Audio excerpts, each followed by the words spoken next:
నమస్తే. Welcome to our channel. Senior journalist Damu Balaji గారున్నారు. వారితో మాట్లాడదాం. సార్ నమస్తే సార్. నమస్తే. సార్ ఎప్పుడు వివాదాల్లో ఉండే రామ్ గోపాల్ వర్మ ఏడ్చాడు అనే న్యూస్ వచ్చింది సార్. అది కూడా ఆయన చాలా పెద్ద ట్వీట్ చేశారు. అసలు ఆ ట్వీట్‌లో ఏముంది సార్? ఎందుకని ఏడ్చాడు రామ్ గోపాల్ వర్మ? రామ్ గోపాల్ వర్మ ట్వీట్ ఇప్పుడు దేశవ్యాప్తంగా సంచలనం అవుతుంది. ముఖ్యంగా సోషల్ మీడియాలో బాగా వైరల్ అయింది. హ్మ్. ఎందుకంటే ఆయన ఏడవడం లేకపోతే బాధపడడం ఎప్పుడు చూడలేదు ఎవరు. అవును సార్. సో అందువల్ల ఆయన ఏడుస్తున్న విజువల్ కూడా ఎక్కడా రాలేదు. హ్మ్. ఆయనే చెప్పుకున్నాడు ట్వీట్‌లో. ఓకే. అదేంటంటే సందర్భం ఏందంటే మనకి 'సత్య' సినిమా ఆయన హ్మ్. అంటే top Indian all time top సినిమాలలో అది ఖచ్చితంగా టాప్ 100లో 'సత్య' సినిమా ఉంటుంది. అవును సార్. చాలా మంది వేసిన లిస్టులలో రామ్ గోపాల్ వర్మ సినిమాలు కనీసం 3 ఉంటాయి. 'రంగీలా' హ్మ్. ఉంటది, 'సత్య' ఉంటది, 'కంపెనీ' గాని లేక 'కౌన్' గాని అలాంటి సినిమాలు టాప్ 100లో ఉంటాయి. అంటే Ram Gopal Varma all time Indian డైరెక్టర్ల లిస్టు వేస్తే టాప్ 100 డైరెక్టర్లలో రామ్ గోపాల్ వర్మ హ్మ్. ప్లేసు సుస్థిరంగా ఉంటదనమాట. ఎవరేసినా ఆయన అవాయిడ్ చేసి వేసే పరిస్థితి లేదు. హ్మ్. ఎవరు ప్రిపేర్ చేసినా ఈ లిస్ట్‌లో 'సత్య' అయితే ఖచ్చితంగా ఉంటది. అవును sir. 'Satya' one of the cult classics film. హ్మ్. 98లో రిలీజ్ అయింది. దాని తర్వాత ఇప్పుడు 27 ఇయర్స్ తర్వాత అది మళ్ళీ థియేటర్‌లో రిలీజ్ అయింది. ఈ సందర్భంగా అక్కడ ఫంక్షన్ ఏర్పాటు చేశారు. దానికి 'సత్యలో' యాక్ట్ చేసిన ఆహ్, జేడీ చక్రవర్తి, మనోజ్ బాజ్‌పేయి, ఊర్మిళ హ్మ్. మతోంద్కర్ వీళ్ళందరూ వచ్చారు. రామ్ గోపాల్ వర్మ కూడా పోయాడు. ఆ థియేటర్‌లో సినిమా చూసిన తర్వాత తాను బిగ్గరగా ఏడ్చేశాను. అందరూ చూస్తున్నారని కూడా నేను పట్టించుకోలేదు. నేను హ్మ్. ఏడ్చేశానని ఆయన రాసుకున్నాడు. సో, ఎందుకు ఏడ్చాననేది కూడా ఆయన ఎక్స్‌ప్లెయిన్ చేశాడు. హ్మ్. ఎందుకు ఏడ్చానంటే, ఆ సినిమాలో ఉండే ట్రాజెడీ కోసం నేను ఏడవలేదు. అది కూడా ఉండొచ్చు కారణం. కానీ నా జర్నీని తలుచుకొని నేను ఏడ్చాను. అంటే ఇంత గొప్ప సినిమా తీసేయి నేను తర్వాత ఎందుకు ఇలా అయిపోయాను? ఎందుకు ఇప్పుడు పిచ్చి సినిమాలు తీస్తున్నాను? ఆహ్, ఈ సినిమా ట్రెండ్ సెట్టరు. ఎంతమందికో ఇన్‌స్పిరేషను. అలాంటిది నాకెందుకు ఒక బెంచ్ మార్క్‌గా లేకుండా పోయింది. సో, హ్మ్. 'సత్య' రిలీజ్ అయినాక నన్ను నెక్స్ట్ సినిమా నువ్వేం తీస్తున్నావు అని ఎవరు కూడా అడగలేదు. 'గాడ్ ఫాదర్' తీసిన తర్వాత కొప్పులోని అడిగారు. ఆయన కొద్దిగా కంగారు పడ్డాడు. నెక్స్ట్ ఏం చెప్పాలనేది. కానీ నన్నెవరు కూడా అది అడగలేదు. నాకు ఏమైందంటే 'సత్య', 'రంగీలా' లాంటి హిట్‌లొచ్చిన తర్వాత ఆహ్, ఆ సక్సెస్‌కి నేను లొంగిపోయాను. హ్మ్. లొంగిపోయి నా కళ్ళు బైర్లుగమ్మిపోయాయి. దాంతో నాకు దిక్కుతోచుకొని నాకు ఇష్టం వచ్చిన పిచ్చి సినిమాలు తీశాను. టెక్నాలజీతో భయపెట్టాలని చూశాను. సో, ఇలాగ అంటే నేను పనికిమాలిన సినిమాలు తీశాను తర్వాత. అందులో కొన్ని హిట్ అయ్యుండొచ్చు. కానీ నేను 'సత్యా'ని ఒక బెంచ్ మార్క్‌గా తీసుకోను. హ్మ్. ఇప్పుడు గాని నాకు కుదిరితే నేను వెనక్కెళ్తే టైంలో, నేను తీసే ప్రతి సినిమాకి ముందుగా 'సత్యా'ని చూసి ఇలా తీయాలి మనం. అంటే ఈ స్థాయిలో 'సత్య' లాంటి సినిమా అదే అని సార్. కాదు. హ్మ్. ఆ అదొక బెంచ్ స్థాయిలో. మార్క్‌లా. హ్మ్. ఇటువంటి ఒక గొప్ప సినిమా నేను తీయాలి అని నేను ఒళ్ళు దగ్గర పెట్టుకొని చేసేవాడిని. బట్ అది కుదరదు కాబట్టి ఇప్పుడు నాకు ఎంత టైం ఉందో తెలీదు. నాకు మిగిలిన టైంలో నేను మంచి టైములు, మంచి సినిమాలు తీస్తానని నా కన్నీళ్ల మీదుగా నేను ఒట్టేసుకున్నా. నాకు అవును. నేను హ్మ్. అనేది ఆయన ప్రధానంగా చెప్పాడు. ఇది మిగతా డైరెక్టర్లకు కూడా హెల్ప్ అవుతుంది. ఎవ్రి ఫిల్మ్ మేకర్‌కి ఇది ఒక వేకప్ కాల్‌గా పనిచేస్తుంది. ఆహ్, ఎందుకంటే మనం కేర్‌లెస్‌నెస్‌లోకి వెళ్ళిపోతాం. ఒక క్లాసిక్ తీసిన తర్వాత మనం అలా మారిపోతాం. అట్లా మారకుండా ఉండాలంటే మన సినిమానే మనకు ఒక బెంచ్ మార్క్‌గా పెట్టుకొని మనం హ్మ్. జాగ్రత్తగా చేయాలి. లక్ష్యం లేకుండా నా ప్రయాణం జరిగింది. సో, అని ఆయన చెప్పుకుంటూ వచ్చాడనమాట. సో, ఇందులో ఓహ్, ఆయన దాని మీద రియాక్షన్స్ చూస్తే రకరకాలుగున్నాయి. హ్మ్. ఇది ఎప్పుడు టైమింగ్‌ని బట్టి మనం అనొచ్చు. వోడ్కా తాగి పెట్టాడా? తాకబెట్టాడా? సో, మార్నింగ్ పెట్టాడంటే వోడ్కా తాగలేదులే. హ్మ్. నిజమే అయ్యుండొచ్చని కొంతమంది.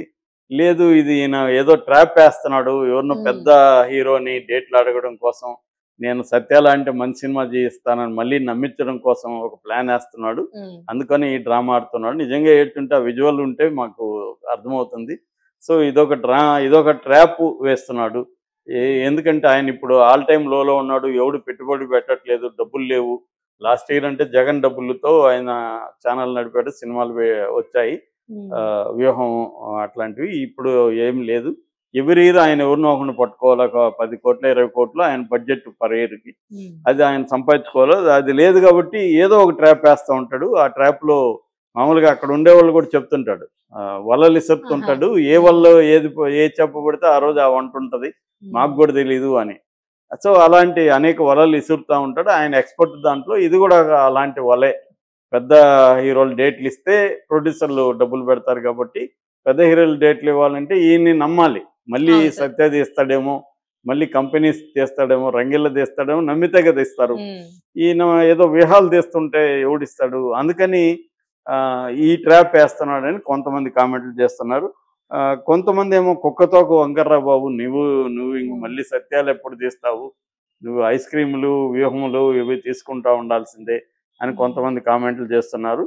సో ఇలాగా కొంతమంది ఏమో వెల్కమ్ బ్యాక్ రామగోపాల్ అనుకుంటే ఇప్పుడు కూడా మంచి సినిమాలు తీయగలడు, మంచిదే ఇది అని, చాలా ఆనెస్ట్గానే ఉన్నాడు అని కొంతమంది నమ్ముతున్నారు. ఇలాగ రకరకాల కామెంట్లు అయితే వస్తున్నాయి. అయితే ఇక్కడ అంటే నేను ఆయనతో కిల్లింగ్ వీరప్పనికి పనిచేసే కిల్లింగ్ వీరప్పనికి స్క్రిప్ట్ రైటర్ నేను. దాంతోపాటు ఒక షెడ్యూల్ కంప్లీట్గా షూటింగ్కి అవుట్డోర్ షెడ్యూల్ కూడా ఆయనతో ఉన్నాను కాబట్టి రోజు ట్రావెల్ చేసాను. తర్వాత కూడా అనేక సార్లు కలిశాను. సో దగ్గరగా నేను అంటే అంతకుముందు కూడా నేను ఆయన సినిమాలకి ఎప్పటి నుంచో ఫ్యాన్ని, శివ దగ్గర నుంచి నేను ఫ్యాన్ ఆయన సినిమాలకి. సత్య నేను అనేక సార్లు చూశాను. నాకు Satya one of my favourite films అది. సో అయితే ఆయనతో మీ ఎక్స్పీరియన్స్ ఎలా ఉండేది సార్? అది తర్వాత చెప్తా ఈ టాపిక్ అయిపోయినాక. సో ఆల్రెడీ చెప్పాను కూడా కొన్నిసార్లు. సో ఇప్పుడు ఏంటంటే నేను చూసిన రామ్ గోపాల్ వర్మ ఏంటంటే ఆయనకి అపారమైన సినిమా నాలెడ్జ్ ఉంది. కొన్ని సినిమాలని ఆయన షార్ట్ టు షార్ట్ చెప్పగలడు. మెమరీ, విభత్సమైన మెమరీ ఉంటుంది. పేజెస్ ఆయన చెప్పేయగలడు మనకి.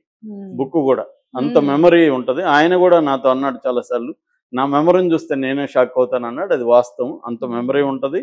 ఆ కైండ్ ఆఫ్ నాలెడ్జ్ ఉంటుంది ఆయన సినిమా మేకింగ్ మీద కానీ, ఆర్టిస్ట్ పెర్ఫార్మెన్స్ మీద కానీ. ఆయన కొన్నిసార్లు చెప్తుంటాడు. అది వండర్ఫుల్గా ఉంటుంది అనమాట. అంటే ఒక లెసన్ లాగా ఉంటుంది, ఎక్స్పీరియన్స్ చెప్తాడు. కాబట్టి ఆయనకి ఇది ఉంది. కాకపోతే ఆయన ఎక్కడ మిస్ అయ్యాడంటే దాని మీద ఆయనే ఒప్పుకున్నట్టుగా ఈ సినిమాలో ఆయనకు ఒక బెంచ్ మార్క్ పెట్టుకోలేదు, ఒక గోల్ పెట్టుకోలేదు. నేను గ్రేట్ సినిమాలు తీయాలని పెట్టుకోలేదు. ఎప్పటికప్పుడు ఏంటంటే రియాక్ట్ అవ్వడం మొదలు పెట్టాడు. ఏదో వచ్చింది ఈ డబ్బులు సర్వైవల్ మోడ్లోకి వెళ్ళిపోయాడు. సర్వైవల్ మోడ్లోకి కాకుండా ఈ ప్రపంచంతో గొడవ పడ్డానికి వెళ్ళిపోయి ఈ ప్రపంచాన్ని ఏదో విన్ అవ్వాలన్న ఒక లక్ష్యంలోకి వెళ్ళిపోయాడు. అంటే నేను రామోయిజం, నేను ఫిలాసఫర్, ఎవడు ఇక్కడ ఈయన ఫిల్మ్ మేకర్, బేసిక్గా ఫిల్మ్స్ తీయాలి. అది వదిలేసి ఇవన్నీ వచ్చాడు. రెండోది రామోయిజం, రాము ఒక గ్రేట్, ఈ సెల్ఫ్ లవ్ లో సెల్ఫ్ సెంట్రిక్ మనిషి అయిపోయాడు. నీ సినిమా మాట్లాడాలి కానీ నువ్వు మాట్లాడకూడదు అన్న ఒక దీన్ని ఆయన పక్కన పెట్టేసి సినిమా మాట్లాడడం మానేసింది. ఈయన మాట్లాడడం అనేది ముందుకు వచ్చింది. సినిమాలు మాట్లాడడం అవి సైలెంట్ అయిపోయినాయి. అవి సినిమా చూస్తే ఏమి మాట్లాడవు, పరమ బోరింగ్గా ఉంటుంది. ఈయన లౌడ్గా మాట్లాడడం, ప్రతి చిన్న యూట్యూబ్ ఛానల్కి కూడా ఇంటర్వ్యూలు ఇవ్వడం, గంటలు ఇంకా అమ్మాయిలతో డ్రామాలు చేయడం, ఇవన్నీ అయిపోయేసరికి జనాలకి, ఆయనకి అభిమానులకు కూడా ఏంది రామ్ గోపాల్ వర్మ ఎవరు, ఎందుకంటే అక్కడ పెట్టుకున్నారు, ఈయనేమో నేను అక్కడున్న నా ఇష్టం ఎక్కడ ఉంటానంటాడు, ఏంటిది అని పక్కన పెట్టేశారు. కొంతమంది ఏమంటే ఆయన ఇంటర్నేషనల్ స్థాయి సినిమాలు తీసేశాడు, ఇప్పుడు ఆయన తీస్తే ఏంటి తీగిపోయింటి, ఆయన ఆల్రెడీ క్రియేట్ చేసేసాడు, ఇంకా క్రియేట్ చేయాల్సిన అవసరం ఆయనకి లేదు, ఆయన ఏదో సరదాగా ఆయన జీవితాన్ని ఆయనకి ఇష్టం వచ్చినట్టు ఉన్నాడు అని కూడా నేను కూడా అదే వాదనే చేసేవాడిని. ఆల్రెడీ క్లాసిక్స్ తీశాడు, మనం ఇంకా ఎందుకు తీయాలి, ఆయన వేరే వాళ్ళు తీయండి, ఆయన మీద ఎందుకు ప్రెజరు, ఆయన ఇష్టం వచ్చినట్టు ఆయన ఉంటాడు, తప్పే ఉండేది అనేది నా వాదన కూడా. కాకపోతే ఇప్పుడు ఆయన రియలైజ్ అయ్యాడా తెలియదు. నేను కిల్లింగ్ వీరప్పనికి కూడా ఆయనకి నేను సలహా ఇచ్చింది ఏంటంటే, సార్ మీరు చిన్న సినిమాలు తీయకండి, ఎందుకంటే ఆయనకి ఇండియా లెవెల్లో ఏ పెద్ద ఆర్టిస్టులు అయినా డేట్స్ ఇస్తారు ఇప్పటికి కూడా. కాబట్టి మంచి పాన్ ఇండియా కైండ్ ఆఫ్ సినిమాలు, ఒక డిఫరెంట్ సినిమాలు, ఈ కైండ్ ఆఫ్ కాదు, కమర్షియల్ కాకుండా ఒక బ్లడ్ డైమండ్ అలాంటి ఎగ్జాంపుల్స్ చెప్పాను నేను. చాలా సబ్జెక్టులు ఉన్నాయి రియలిస్టిక్గా, అవి మీరు కొంత బడ్జెట్ పెట్టుకొని తీయండి, ఒక మినిమం 10 కోట్లు 20 కోట్ల సినిమాలకి వెళ్ళండి, చిన్న వాటికి వెళ్ళొద్దు అని నేను చెప్పాను కూడా. ఆయన కూడా అన్నాడు కూడా, నేను కొంత నక్సలైట్ బ్యాక్డ్రాప్లో కూడా బ్లడ్ డైమండ్ లాగా తీయచ్చని ఒక బుక్ కూడా ఇచ్చాను, అది తీసుకున్నారు, అలాగా ఉన్నాడు. కానీ మళ్ళీ ఆయన దీనికి వచ్చేసాడు, రిమోట్ మోడలు, మళ్ళీ చీప్ రాజకీయాలు, ఆయనకి రాజకీయాలు బేసిక్గా ఇంట్రెస్ట్ లేదు కానీ దీనికి వచ్చేసాడు. సో అదేంటంటే ఆయనకి ఇంట్రెస్ట్ పోయింది, ఫోకస్ పోయింది. ఆయన ఎక్కడ ఒక సీన్ మీద స్క్రిప్ట్ అప్పుడు ఒక సీన్ మీద 10 నిమిషాలు కూర్చోడు. అంటే నేనేందంటే ఆయన కన్విన్స్ చేయడానికి నేను గట్టిగా ట్రై చేసేవాడిని, నేను ఆయనతో విభేదించేవాడిని చాలా వాటిలలో. అలాగే అందరూ ఉండరు రైటర్లు. రైటర్లు ఏంటంటే ఈయన ఏం చెప్తే అది రాసి చేస్తారు. ఎందుకంటే ఈయన ఫస్ట్ ఆఫ్ ఆల్ డబ్బులు ఇవ్వడు ఎవరికి, ఉమ్, టెక్నీషియన్లకి డబ్బులు ఇవ్వనప్పుడు ఎందుకు పని చేస్తారు? ఉమ్, అవును సార్. సో ఇవన్నీ మారాలి. ఆయన మంచి టీమును పెట్టుకోవాలి, మంచి రైటర్ ఉండాలి, లేకపోతే రైటర్స్ టీం ఉండాలి. వాళ్ళకి మినిమమ్ ఎంతో కొంత అసలే డబ్బులు ఇవ్వకుండా ఎందుకు పని అవును చేస్తారు? సార్. ఎవరి సమస్యల వాళ్ళది ఉమ్, కదా. సో డబ్బులు ఇవ్వాలి, మంచి ఆర్టిస్ట్ని పెట్టుకోవాలి. సంవత్సరానికి ఒకటో రెండో తీసిన ఒక డీసెంట్ ఫిల్మ్ తీయగలడు ఆయన. ఇప్పటికే ఉమ్, అన్ని క్యాపబిలిటీస్ ఉన్నాయి. రామ్ గోపాల్ వర్మ చేయలేడు, జ్యూస్ అయిపోయింది, అవన్నీ అబద్ధాలు. ఆయన సీరియస్గా అనుకుంటే బ్రహ్మాండంగా చేయగలడు. ఎందుకంటే కిల్లింగ్ వీరప్పన్లో ఆయన వర్క్ నేను దగ్గరుండి చూశాను. Okay sir. ఆయన చాలా హార్డ్ వర్క్ చేసి చూశాడు. 24 అవర్స్ దాంట్లోనే ఉన్నాడు ఆయన కిల్లింగ్ వీరప్పన్ ఉమ్, సబ్జెక్ట్లోనే. 4 గంటలకు, మార్నింగ్ 4 గంటలకు కూడా శివరాజ్ కుమార్తో డిస్కషన్లు. అట్లా మేమైతే రోజు షూట్ అయినాక నేను ఈయన అమెన్ అలెన్ అమెన్ అని స్టంట్ మాస్టర్, మేము ముగ్గురం కూర్చొని నెక్స్ట్ తీపోయే సీన్ మీద డిస్కస్ చేసేవాళ్ళం. ఉమ్, చాలా ఫోకస్డ్ ఉంటాడు అనుకుంటే, ఉమ్, అనుకోకపోతే అసలు ఉండడు అనమాట. కాబట్టి ఇప్పుడు నిజంగా ఇది ఏమన్నా ఈ కన్ఫెషన్ అనేది నిజమైతే ఉమ్, నాకు కూడా డౌటే ఉంది నిజమా ఓ, ఇదని. ఒకవేళ నిజమైతే మాత్రం ఖచ్చితంగా ఆయన నుంచి మంచి సినిమాలు మనం ఆశించవచ్చు. ఉమ్, లేదు ఇది కూడా ఒకటి మెట్టవేదంతా ఉంటారు, ఒక్కోసారి మనకు అలాంటి ఫీలింగ్ కూడా వస్తుంది. ఆ అవును సార్. టైంలో ఏదన్నా చనిపోయినప్పుడు, ఏదన్నా ట్రామా జరిగినప్పుడు వస్తుంది, మళ్ళీ ఎమోషన్స్. మామూలు అయిపోతాం. అలాగా ఈయన ఏమన్నా టెంపరీగా ఇలా ఫీల్ అయ్యి నిజంగా ఏడ్చుండొచ్చు, కన్నీళ్ళు వచ్చుండొచ్చు. ఎందుకంటే ఒక గొప్ప క్లాసిక్ మనమే తీసాము, మళ్ళీ ఇలాగ అయిపోయినామే, మన జర్నీ ఏంటి అనేది ఆయనకి ఉండొచ్చు. అవును sir. Self self introspection realisation. అనేది ఎవరికైనా ఉంటుంది. అలాంటి ఆయన ఫిలాసఫీ అంతా బాగా చదువుతాడు కాబట్టి ఆయనకి సెల్ఫ్ ఇంట్రాస్పెక్షన్ ఖచ్చితంగా ఉంటుంది. కాకపోతే ఆయన నెగ్లెక్ట్ చేసుకుంటూ తన మాట తనే వినకుండా వెళ్ళిపోయి వచ్చాడు. ఇప్పుడు ఆయన అనుకున్నాడు కాబట్టి ఖచ్చితంగా చేయగలడు. మరి చేస్తాడా లేదనేది చూడాలి. చేస్తే మంచిది, చేస్తాడని మనం ఆశిద్దాం సార్. ఆశించాలి. చేస్తే మంచిది కూడా. అవును సార్. ఎందుకంటే ఆయన అనేక విషయాల్లో రెవల్యూషన్ తీసుకొచ్చాడు. ఉమ్, ఒక 60 మందికి పైన డైరెక్టర్లు ఇంట్రొడ్యూస్ చేశాడు, 100 మంది టెక్నీషియన్ని అందించాడు ఆయన.